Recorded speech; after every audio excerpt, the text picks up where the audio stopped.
David, which three themes are most important to your financial services clients?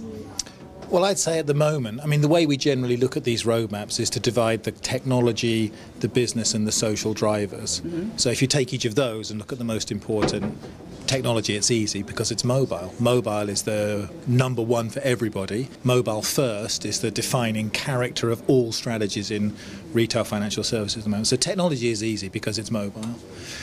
The social drivers, I think big data is, I know people think it's a little cliched, but as more and more transactional data is collected and more of that data becomes available for mashup and analysis, I do think big data is going to be one of the socially transforming themes of the year.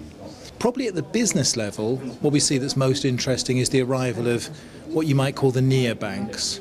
So under the new European regulations, the Payment Services Directive, Electronic Money Institution, you see people like telcos, transit operators, new players coming into the transactional space.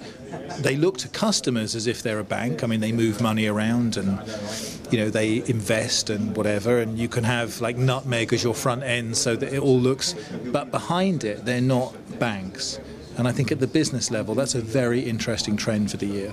Is money becoming meaningless?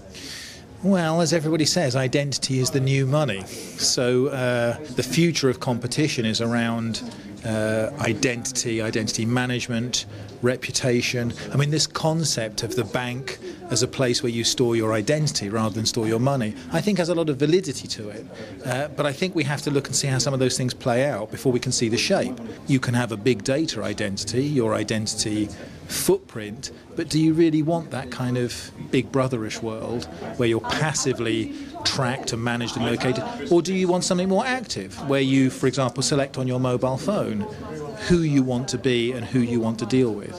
So, it's really a fantastic time to see these things coming together. Brilliant. Thank you very much. Thanks, David.